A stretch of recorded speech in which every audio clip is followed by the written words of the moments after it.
आज डाउटनेट आप डाउनलोड करें। डाउटनेट पर अपने सभी गणित, रसायन विज्ञान, भौतिक विज्ञान और जीव विज्ञान के डाउट्स का करो सफाया। बस प्रश्न की फोटो खींचो, एक ही प्रश्न को क्रॉप करो और तुरंत वीडियो सोल्यूशन पाओ। अभी डाउनलोड करें।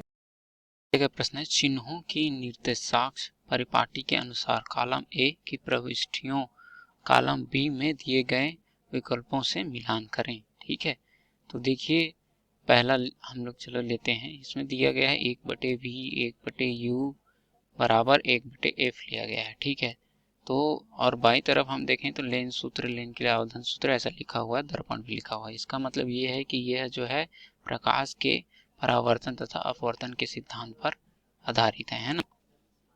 मतलब हमें क्या क्या लेना है, एक दर्पण तथा एक लेंस। तो चलिए सबसे पहले एक दर्पण लेते हैं। ठीक है, मान लीजिए ये कोई दर्पण है, ये लीजिए। दर्पण में पीछे वाला क्या होता है, रंगा हुआ होता है। ठीक है, ये लीजिए, इसका यह मुख्य अक्ष है। ठीक है, मुख्य अक्ष है ना। तो और मान लीजिए यह इसका क्या है, फोकस दूरी f है। f क्या कहते हैं, फोकस दूरी कहते हैं। ठीक है, ये लीजिए फोकस दूरी है ना। और जो u होता है वो क्या है, u जो है आपके ध्रुव से, ये मुख्य अक्ष के जो ये ध्रुव है, यहाँ से ये वस्तु की दूरी होता है u। ठीक है ना, ये क्या है, u है। ये लीजिए, ये कोई वस्तु मान लेते हैं, कोई ऑब्जेक्ट मान लेते हैं, ये ऐसा o। ठीक है, तथा इससे दूरी क्या हो गई, u हो गई मान लीजिए, है ना, वस्तु की दूरी मुख्य अक्ष से। तथा इसका प्रतिबिंब मान लीजिए, इसका कोई किरण आया, टकराने के पश्चात चले गया। ठीक है, और जो किरण सेंटर से होके जाता है वो ऐसा कुछ। तो मान लीजिए इसका प्रतिबिंब जो है कहाँ, यहीं कहीं बनता है ऐसा। ठीक है, तो इससे मान लीजिए आई देते हैं, ये क्या हो गया, प्रतिबिंब हो गया। तो प्रतिबिंब की दूरी को हम v से नापते हैं। ठीक है, उसी प्रकार लेंस के लिए ले लीजिए। मान लीजिए ये हमारा लेंस है। ठीक है,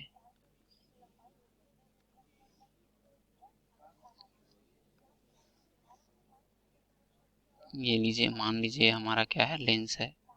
यह इसका अक्ष हो गया। ठीक है, अब मान लीजिए यहाँ पे कोई एक प्रतिबिंब है, तब लेंस के मुख्य अक्ष से इसकी दूरी क्या हो जाएगा, ये हो जाएगा वस्तु की दूरी, है ना।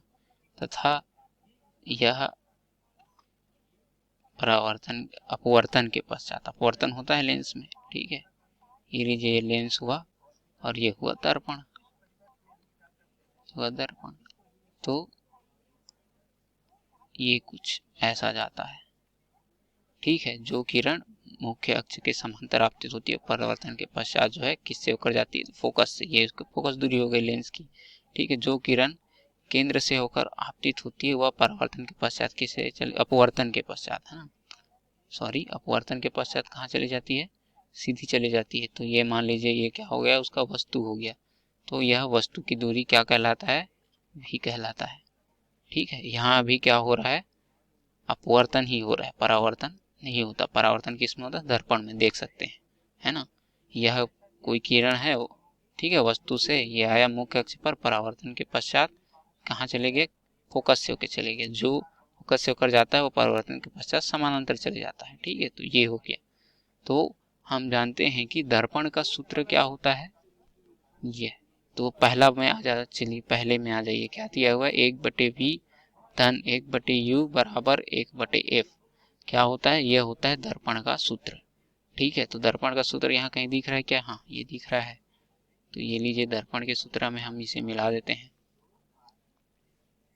ठीक है, ये हुआ आपका दर्पण का सूत्र।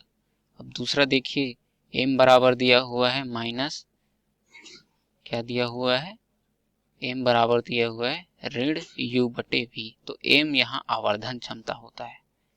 क्या होता है, आवर्धन क्षमता होता है। आवर्धन क्षमता से तात्पर्य यह है कि वस्तु का आकार क्या है तथा उसके प्रतिबिंब का आकार क्या है ना। तो m बराबर यहाँ ले लेते हैं m बराबर क्या होता है, प्रतिबिंब बटे आपका होता है वस्तु।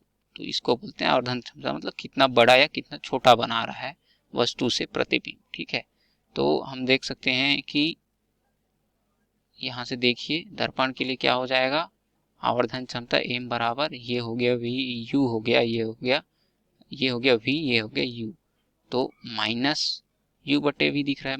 देखो ऋण क्यों लिए, क्योंकि यहाँ हम जब नापते हैं तो इधर ऋणात्मक लेते हैं, नीचे तरफ, ऊपर तरफ धनात्मक लेते हैं।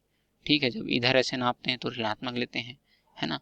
जब इधर ऐसे नापते हैं, मतलब मुख्य अक्ष के विपरीत नापते हैं, मुख्य अक्ष के साथ नापते हैं तो धनात्मक लेते हैं, मुख्य अक्ष के विपरीत क्या लेते हैं, ऋणात्मक लेते हैं। अतः हमारा उत्तर कौन सा हो जाएगा, दूसरे का, दर्पण के लिए आवर्धन सूत्र।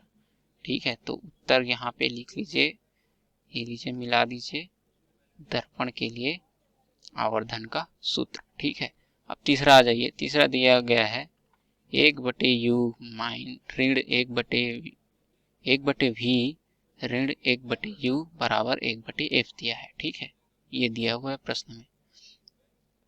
तो यह होता है लेंस का सूत्र होता है। देखिए ये लेंस है, ठीक है, ये वस्तु हो गया, ये इसका प्रतिबिंब हो गया, तो ये होता है लेंस का सूत्र। इसे आपको याद रखना पड़ता है ना। इसे हम व्यंजक से भी प्राप्त कर सकते हैं।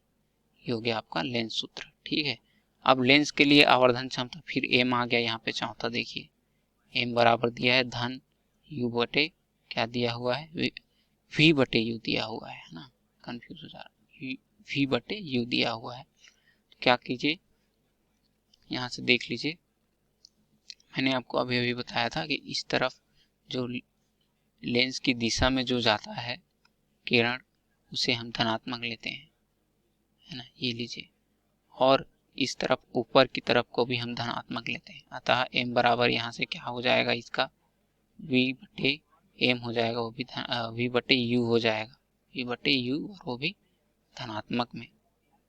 ठीक है, m बराबर, तो क्या होगा, इसका उत्तर क्या होगा, चौथे का उत्तर हो जाएगा आपके पास बी हो जाएगा चौथे का। ठीक है, ये लीजिए लेंस के लिए आवर्धन सूत्र, और यही सारे हमारे क्या हैं, उत्तर हैं, है ना। ये लीजिए, धन्यवाद।